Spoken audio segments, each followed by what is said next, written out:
ते piano port होतं ज्याच्यामध्ये 300-350 लोक हे लोकल रामशेठची आठवण आवर्जून करायला की रामशेठ त्याचा भराव केला, कन्स्ट्रक्शन केलं. रामशेठने एक आठ टाकली की मला लोकलच लोक भरले पाहिजेत आणि म्हणून जेवढे आमचे रिक्षावाले होते त्यांना ड्रायव्हर टाकले, बाकी सगळे ते सर्व्हेमध्ये आले आणि अशा पद्धतीने भरती सुरू झाली आणि त्याच्यामध्ये 100% हे सर्व लोकल लोक होते. आम्ही त्याच्यामध्ये युनियन चालवण्याचा पहिला मी युनियन स्टार्ट केली. मिलिंद त्याच्याबरोबर माझ्याबरोबर काम करायचा आणि निश्चितपणे आम्ही एक आवर्जून सांगेल का त्यावेळेला आम्ही दुबई पोर्टला इथून ऑपरेटर पाठवले. उलटं काम आम्ही सुरू केलं. इथं लोकांना 10,000-20,000 रुपये पगार आहे, परंतु तिथं गेल्यानंतर तुम्हाला 1,00,000-2 लाख मिळतील. पण ज्यांनी मेहनत केली ते करोडपती झाले, कारण तिथं गेले 2 वर्ष ज्यांनी काम केलं त्यांनी इथं जमिनीचा भाव होता 1,00,000-2 लाख रुपये पनवेलच्या आजूबाजूला, तो आज 5 कोटी 7 कोटी चालतोय. ज्यांनी 2 एकर 3 एकर टाकल्या त्यांना आज पैशाची कमतरता नाही, म्हणून चालत राहिलं पाहिजे. आणि म्हणून आठवण सांगितलं, मिलिंद आज संपादक आहे, पत्रकार अनेक वर्ष आहे, तो अनेक सामाजिक कार्यात असतो, अनेक ठिकाणी त्याला प्रमुख पाहुणे बोलवलं जातो, परंतु ही आठवण मुद्दा म्हणून सांगितली. आणि पियानो पोर्टचा पहिल्यांदा मी युनियन लीडर झालो म्हणून आज इंटरनॅशनल निवडून आलो. आज मी 161 देशामध्ये 9.5 कोटीची संघटना 1856 पासून आहे. त्या इंटरनॅशनल ट्रान्सपोर्ट फेडरेशनवर मी आज व्हाईस प्रेसिडेंट म्हणून काम करतोय. त्याच्यामध्ये 41 लोक जे 161 देशातून निवडून येतात त्याच्यामध्ये निवडून आलो आणि आज काम करण्याची संधी मिळाली. आज आपण जेव्हा आपण काल वंदे मातरमची चर्चा बरीचशी सुरू झाली. आता लोक किती वाचतात माहित नाही आणि मी बीकॉमला असल्यामुळे मी महाभारतापासून हे सगळे ग्रंथ स्वातंत्र्य संग्रामात वाचण्याची संधी मिळायची. सकाळी 3 तास कॉलेज, 2 तास उभं राहिलो तर ठीक, नाही तर लायब्ररीमध्ये जायचं आणि त्याच्यानंतर घरी मोठे मोठे ग्रंथ आणायचे. त्यामुळे आपण स्वातंत्र्य संग्राम जो सुरू झाला त्याच्यामध्ये ब्रिटिशांच्या विरुद्ध जो आवाज करेल त्याला जेलमध्ये टाकलं जायचं, त्याच्या घरादारावर नांगर फिरवला जायचा. अशा वेळी अनेक लोकांनी हुतात्म्य पत्करलं आणि या देशाला ब्रिटिश राजवटीतून आपण मुक्त झालं पाहिजे म्हणून महात्मा गांधीपर्यंत हा जो संघर्ष चालला आणि त्याच्यानंतर भारत स्वतंत्र झाला. आज आपण काही बोललो तरी आज मीडिया हाऊसचे 100% सरकारी झालेले, कारण सर्व खासगी, जसं आमचा रामशेठचा पेपर आहे रामप्रहर, तर ते आमचे फोटो छापणार नाहीत, आमच्या बातम्या छापणार नाहीत, ते फक्त रामशेठ आणि बीजेपीच्या बातम्या छापणार. तो वाचणार कोणतं, त्यांचाच पेपर वाचणार. आता टीव्ही चॅनल तुम्ही पाहायला गेले तर जेवढे लिडिंग चॅनल आहेत, जसं IBN लोकमत ज्यावेळेला निखिल वागले होते त्यावेळेला धनाधन लिहायचा, बाळासाहेब ठाकरेंच्या विरुद्ध पण बोलायचा, प्राईम मिनिस्टरच्या विरुद्ध बोलायचे, मुख्यमंत्री पृथ्वीराज चव्हाण यांच्या विरुद्ध, विलासरावांच्या विरुद्ध बोलायचे. आज एकाची हिंमत नाही का मुख्यमंत्र्यांच्या विरुद्ध बोलू शकतात. काल पैसे पकडले गेले ते काही सांगतील, तर या सगळ्या गोष्टी चालू शकत नाही. आणि म्हणून ही जी छोटी छोटी वर्तमानपत्र आहेत त्यांच्या पाठीशी उभं राहण्याचं काम करतो. आता कालच माझ्या असिस्टंटने सांगितलं दिवाळीचा बिल आपला 8.5 लाखाचा आहे. का एवढा नाही होता, तर 100-150 पत्रकार झाले, सगळ्यांना देतो आम्ही. आमची पत्रकार परिषद बोलली का 400-350 पत्रकार येतात, पण या छोट्या छोट्या पत्रकारांना बॅकिंग करणं देणं काम आहे आणि देतोच मी. कुणाच्या कार्यक्रमाला जात नाही असा प्रकार. त्यांना सांगितलं राजाशेठला, राजाकडे उशीर काय झाला, माझ्याकडे लाईन असते, एक तर वर्षाला 200-300 नोकऱ्या देतो, 250 युनिट आहेत आमच्याकडे. आज ग्रॅज्युएट आलं तर आज लावून टाकतो आम्ही, सांगतो आज जाऊन लगेच जॉईन हो कुठल्या तरी सर्व्हेमध्ये. घर कुणाची प्रत्येकाची चूल पेटली पाहिजे आणि याच्यासाठी काम करतो. 2014ला उभा राहिलो इलेक्शनला, 65,000 काँग्रेसची मतं, सहज मी निवडून येणार अशी परिस्थिती होती. एकाएकी रामशेठ आता त्यांचं प्रमुख पाहुणे ते बोलले, हा तुला मदत करतो, तुझ्या विरोधात जाणार नाही. त्यांनी 12 बूथ गावातच काढल्यानंतर अनेक लोक आमच्या वाहून गेले, येणारी शीट पडली, गेले तो आनंदीने बाजूला पटापट उड्या मारून गेले सगळे. मी फरक नाही पडला. पडल्यानंतर आमच्यानी सांगितलं, आमच्या येणारी शीट होती, सहज पडलो, ठीक आहे. दुःख झाला का 10-15 कोटी रुपये गेले याच्यामध्ये, 3-3.5 कोटीचा कर्ज झाला, परंतु हत्यार टाकलं नाही. 3 वर्ष फार वाईट पिरियड पाहिला मी, परंतु मी सांगितलं मला अनेक ऑफर आल्या. बीजेपीचा जिल्हाध्यक्ष लगेच ते देत होते, वर्षभर त्याने ऑफर दिली. मी सांगितलं मी तत्वाबरोबर राहतो. मी स्टुडंट फेडरेशन ऑफ इंडियाचा, आम्ही जेव्हा 11वी मध्ये आम्ही लाठीचार्जमध्ये मार खाल्ला का ITI आणि याच्यासाठी पासेस पाहिजे, तेव्हा माझ्याकडे एक क्लिअर विजन आहे का हिंदू मुस्लिम, तुमचा दलित आहे का, ईसाई आहे का, महार आहे, मांग आहे. मी कधी माझी क्वारीमध्ये बिझनेस असताना माझ्याकडे अनेक महार आणि मांग ते जे उस्मानाबादून यायचे, जे आमचे टापकर होते त्यांच्याबरोबर भाकरी खायचो. आजही मला काय नाही, माझा एक ड्रायव्हर मुस्लिम आहे, दुसरा बौद्ध आहे, तिसरा मराठा आहे, सगळ्या प्रकारची लोक आहेत. पण जात धर्म मानत नाही. मला मी उद्या दुसरा काय मला, अरे कर्ज आहे एवढा, आपण चला लगेच रामशेठच्या बरोबर, आपल्याला काय खर्च करायचा आहे. आता आमचे जे मते रामशेठच्या गाडीत बसतात, मी जर जाऊन बसायचाच होता, माझा खर्च नसता झाला ना. पण मी तत्व सोडलं नाही. नंतर काँग्रेसचा अध्यक्ष झालो. आता रामशेठ जेव्हा भाषणामध्ये अशोक सरांचा मोठा सत्कार केला, फोनवर गणेश नाईक आले, फोनवर एकाही वक्त्याला मी टायमिंग घ्यायला गेलो नाही. तटकरे साहेबांना प्रदेशाध्यक्षात फोन केला, असा कार्यक्रम होता, त्यांचा हो येतो.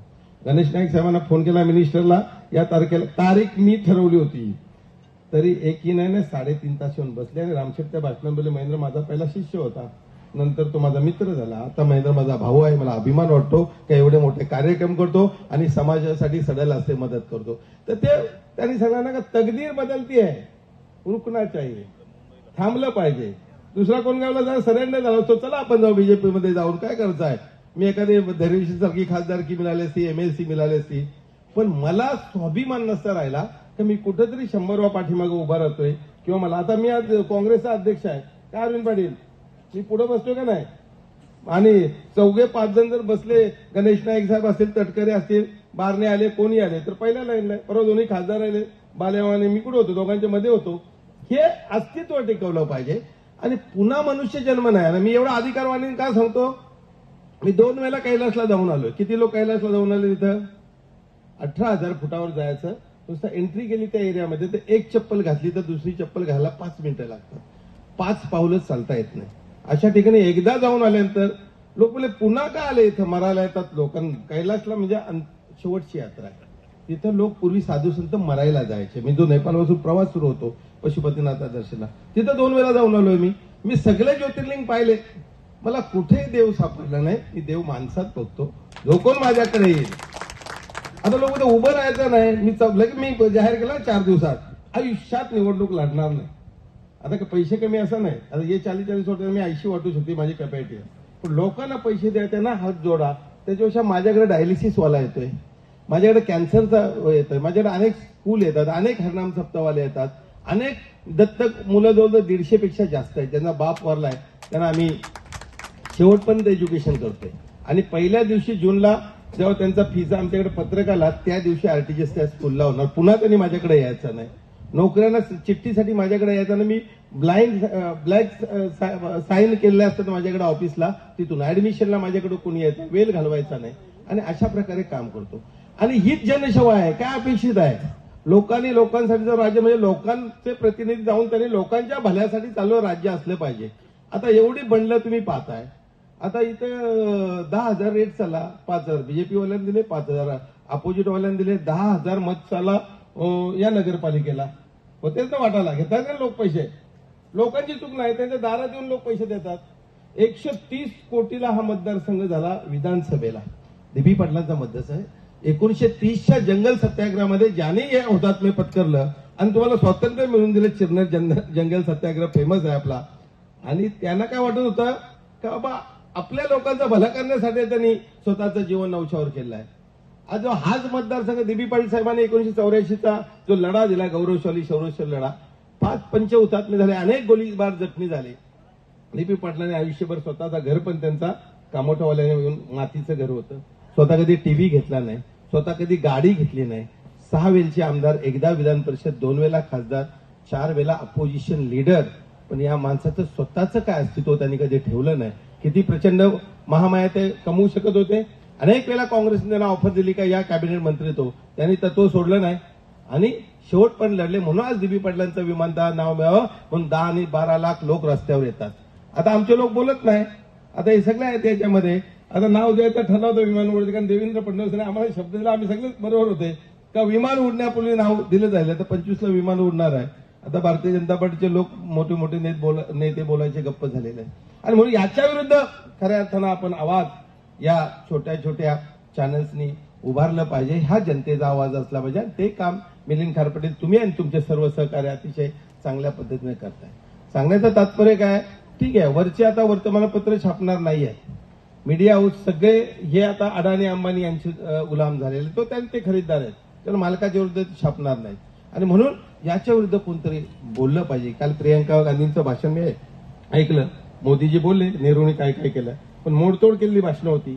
आणि त्यांनी पूर्ण पत्र, नेताजींनी लिहिलेलं पत्र जवाहरलाल नेहरूंनी लिहिलं नेताजींना पत्र, आणि याच्यामध्ये रवींद्रनाथ टागोर जे आपले कवीवर होते त्यांनी लिहिलेलं पत्र आहे. तर सगळं जेव्हा पटलावर मांडलं तेव्हा याच्यामध्ये काही नाही. पण आता प्रश्न संसदेमध्ये काय झालाय, वंदे मातरम की 150वी सालगिरह. मुख्य प्रश्न राहिलाय का इंडिगोनी एवढा घोडा लावला, लोकांच्या सुट्ट्या गेल्या, हे गेला, एवढा खर्च झाला, लोकांना त्रास झाला, त्याच्यावर चर्चा नाहीये. आता वर्षाला 2 कोटी नोकऱ्या देणार, त्याच्यावर चर्चा नाही. 28 कोटी नोकऱ्या गेल्या कुठं, हे अनेक प्रश्न आहेत. याच्यासाठीच हा चौथा स्तंभ आहे. इथंच तुम्ही बोललं पाहिजे, आवाज उठवला पाहिजे. आणि आता वरच्याकडून आमची अपेक्षा नाही म्हणून आम्ही छोट्यांना मदत करतोय, तर छोटे ऍटलिस्ट लिहितात तरी. मिलिंदच्या वर्तमानपत्राची 2 मिनिटात माझ्याकडे बातमी येते. जेव्हा आता कृष्णा पाटील आता आपले पत्रकार समोर बसले, त्यांनी पाठवलं का लगेच त्यांचा चॅनल एवढा म्हणजे सर्वात फास्ट चॅनल कुठला असेल तर आवाज महामुंबईचा. मी अभिमानाने मी सांगितलं किती पत्रकार माझ्याकडे येतात, सगळेच माझ्या बातम्या छापतात, पण सर्वात फास्ट आहे. आणि म्हणून मिलिंद तुझं अभिनंदन करतो. मला जेव्हा येऊन भेटला तर मी चॅनल काढतो, मी सगळ्यांच्या पाठीशी आहे. मी सांगला तू नुसता स्वामी समर्थ भिवू नको, मी तुझ्या पाठीशी आहे. मी एकाला सांगत नाही, मी हजारांना सांगतो, लाखोनं सांगतो. आणि ही माझी ताकद नाही. फोडीले भांडार धण्याचा हा माल भारव आहे मी आम्हाला. मला जी ताकद आली, मी जेव्हा शून्यात गेलो, मी जेव्हा फिनिक्स पक्षाप्रमाणे 0 झालो, तिथं तो राखेतून उठवलं ते गणपती बाप्पाने. देव माझा मोठा आहे, मी कोणाला घाबरत नाही. का मला बॅकिंग फार मोठी आहे आणि पैसे देणारा मला थांबत नाही. असिस्टंटना बंगले बांधले, फ्लॅट ठेवलं. माझी मिसेसचा ऑब्जेक्शन असतोय, काय दिला का तुम्ही बोलताय, मला बोलला पाहिजे.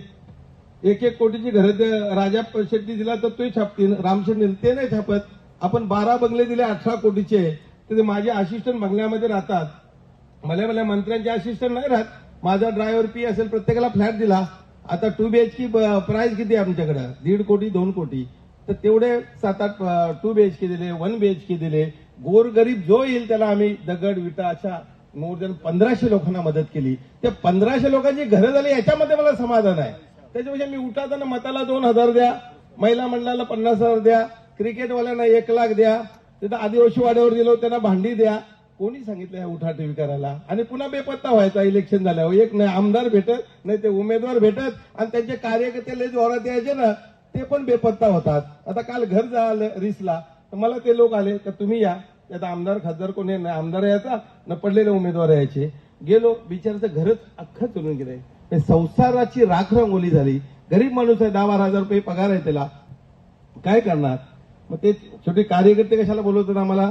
ते घर बघायला ना, फोटो काढायला नाही बोलवत आम्हाला. काहीतरी मदत केली पाहिजे. मुलाला काय दिलं पाहिजे, 50,000 तर द्या, तेव्हा ते पत्र आणू शकेल. 50,000 आम्ही लगेच तातडीने तिथं दिले. आणि हे काम आमचं आहे.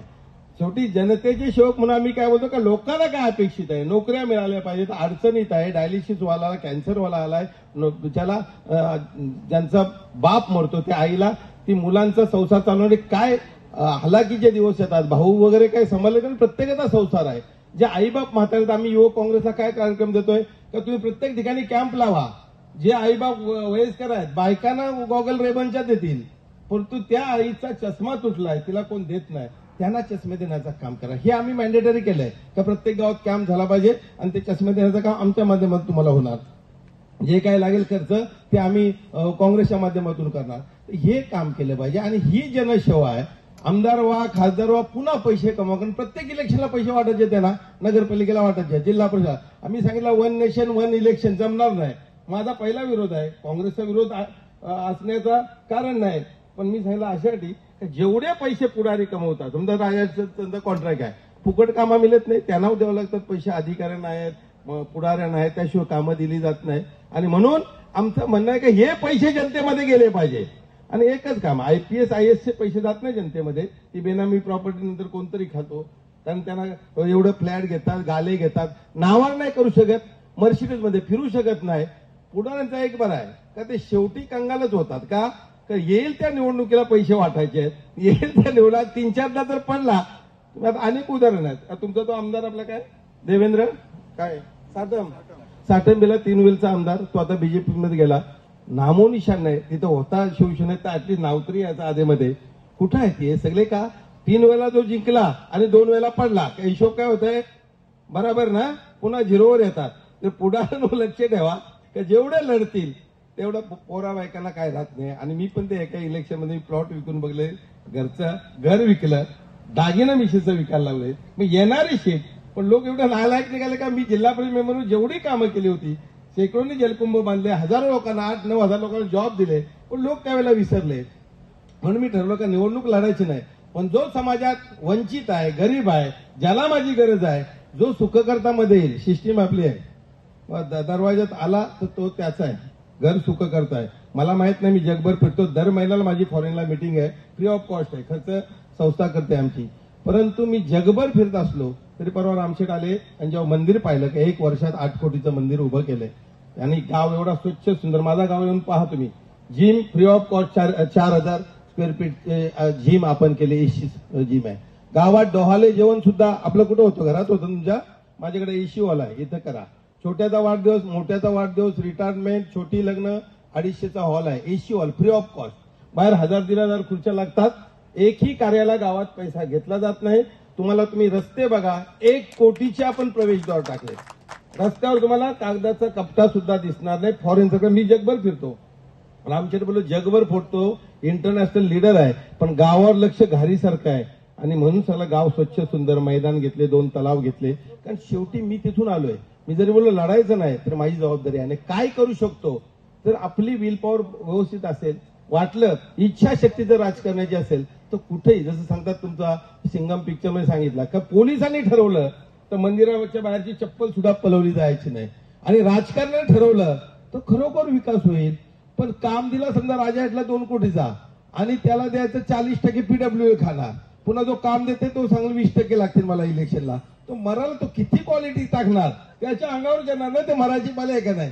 आणि एक आमदार 500-500 कोटीचा, एकनाथ शिंदेच्या काळात तर जामच मजा केली. आमचे सगळे आमदार कुठल्या कुठे गेले. आणि म्हणून तुम्हाला सांगतो का ही of the people, by the people, for the people जे लिहिलं गेलं का लोकशाही, डॉक्टर भारतरत्न डॉक्टर आंबेडकर साहेबांनी जे लिहिलेलं होतं संविधान, त्याच्या प्रतिकूल परिस्थितीमध्ये आपण चालत. अडाणी अंबानी या पद्धतीने चाललेले आहेत.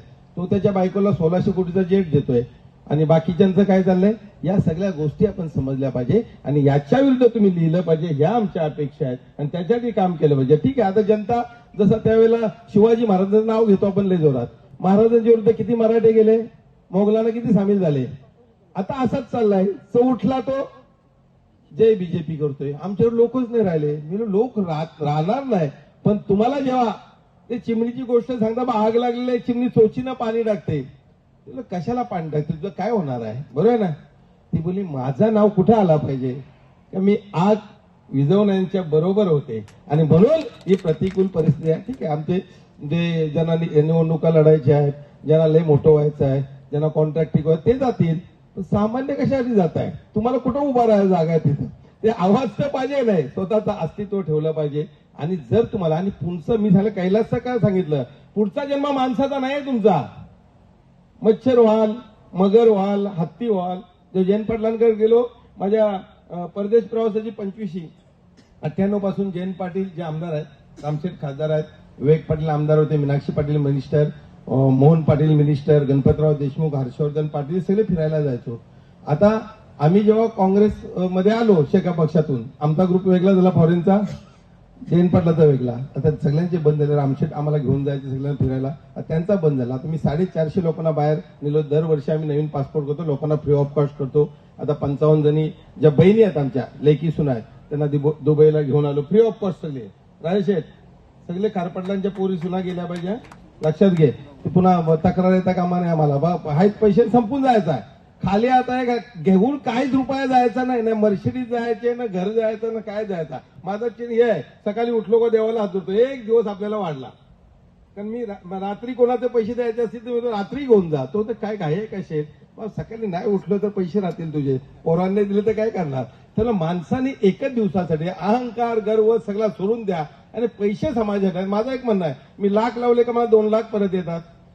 म्हणजे जर घरं एवढी बांधली तर पैसे आले का रिटर्न, पण माझ्याकडे लाईन तेवढीच आहे, नवीन घरांची आहे, नवीन परत आता जाईल तिथं सगळे खारपटलांच्या पोरी सुना गेल्या पाहिजे, लक्षात घे. पुन्हा तक्रार येता कामा नाही आम्हाला, आहेत पैसे संपून जायचा आहे. खाली आता घेऊन काहीच रुपया जायचा नाही, ना मर्सिडीज जायचे, ना घर जायचं, ना काय जायचा. माझं चिन्ह हे आहे, सकाळी उठलो का देवाला हात धुतो. एक दिवस आपल्याला वाढला, कारण मी रात्री कोणाचे पैसे द्यायचे असतील तर मी तो रात्री घेऊन जा. तो तर काय घाई का शेठ, मग सकाळी नाही उठलो तर पैसे राहतील तुझे, पोरांनी दिले तर काय करणार. तर माणसाने एकच दिवसासाठी अहंकार गर्व सगळा सोडून द्या आणि पैसे समाजात आहेत. माझं एक म्हणणं आहे, मी लाख लावले का मला 2 लाख परत येतात. म्हणजे जर घरं एवढी बांधली तर पैसे आले का रिटर्न, पण माझ्याकडे लाईन तेवढीच आहे. नवीन घरांचे आहे, नवीन परत आता जाईल तिथं महिला भेटतात. शेठ आम्हाला गाव पाठवणार, अरे पाठवलं पाहिजे. तुमच्या बहिणीला कोण लोक बहिणीला शिर्डीला पण घेऊन जात नाही. मी पहिला वैष्णोदेवी काश्मीर केली. आईने सांगितलं तू फिरतो जगभर, पण माझे भाऊ बहीण सगळे परदेश सगळं जगभर फिरले युरोप पासून, म्हणून मी त्यांना वैष्णोदेवी काश्मीर केलं. तर अशा पद्धतीने आपण केला पाहिजे. आमच्याकडे भाऊबीजा एवढ्या बंद झाल्यात का शर्मेची गोष्ट आहे. अशासाठी काय याच्यामध्ये वाटा इक्वल द्यायचा ठरला आणि त्याच्यामध्ये काय चाललंय, बहिणीला आणि मोठे मोठे लोक आहेत सगळे ज्यांच्यावर केसेस तुम्ही काढला, 1700 केसेस चालू आहेत आमच्याकडे. बहिणींना दरवाजा बंद केलाय, सुप्रीम कोर्टचा निर्णय आहे. मग तुमची पोरं मर्सिडीजमध्ये फिरतील आणि जिला इक्वल हिस्सा द्यायचा आहे तिने मात्र रिक्षाने तुमच्या घरी यायचा किंवा मोटरसायकल नवऱ्याच्या बसून यायचा. याच्या विरुद्ध सुद्धा आवाज मिलिंद पाटील उभारला पाहिजे तुम्ही. का महिलांना नुसतं सक्षम ना, बेटी बचाव आणि बेटी पढाव, तर बेटी पढाव करताना त्यांना अधिकार पण दिलं पाहिजे. बायकांनी पण आपल्या ज्या आमच्या बायका त्यांनी समजून चाललं पाहिजे. मी माझ्या बहिणीला इक्वल हिस्सा दिला, आज 5-5, 7-7 कोटीच्या मालक आहेत. माझ्या मुलीला इक्वल हिस्सा दिला, हे छापतो.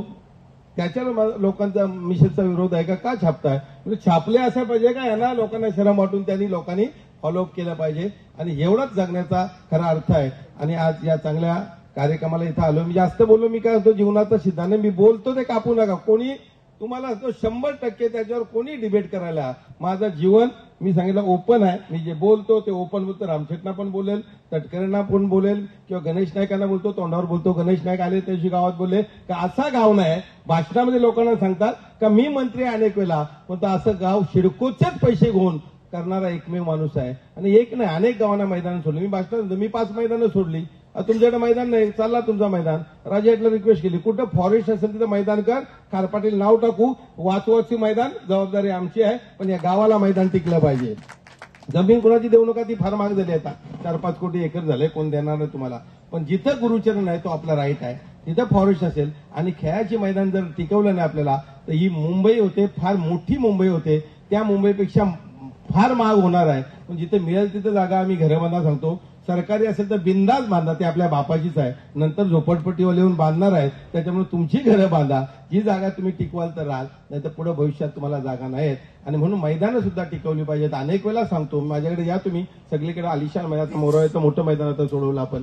ही मैदानं आम्ही करतोय आणि ते सोडवण्यासाठी काम करतो. मला काही मत कोणाचं मागायचं नाही, मी कोणाच्या दारात जात नाही. मी भाषणाला येतो, पण मी गल्लोगल्ली लोकांच्या भाषण मी कशाला हा नगरसेवक उभा आहे, तो खासदार सगळे येतात ना माझ्याकडे. अजित पवार जेव्हा पहिल्यांदा आले, महेंद्रजी अजित पवार आयुष्यात तुम्हाला विसरणार नाही. 5 पवारचा सगळा खर्च केला ना आपण आमच्या काँग्रेसचा, 1 रुपया नाही केला आपण. आता भेटल्यावर नमस्कार करतात, कोण विसरत नाही, ज्याचा त्याचं काम आहे. म्हणून काम आपण केलं पाहिजे. आणि म्हणून त्या पद्धतीनं राजकारणामध्ये पण आपली आहे जी ताकद आहे. रयतला पण चांगली मदत केली. पण हे करत असताना आपण चांगलं काम करावं आणि आयुष्य पुन्हा नाही जगून पण घ्या. पैसे साचू तर बिलकुल नका चोऱ्याने, आणि ते जास्त खात्यावर पण ठेवू नका. आली हॅकिंग एवढा चाललाय ना, वापरा कुठेतरी, फॉरेनला जा, काहीतरी करा, हे करा. पोरांसाठी किती केलं होतं, त्यांची लग्न त्यांचा सेपरेट आहे. तुम्हाला तुमचे रुपया देणार नाही तुम्हाला.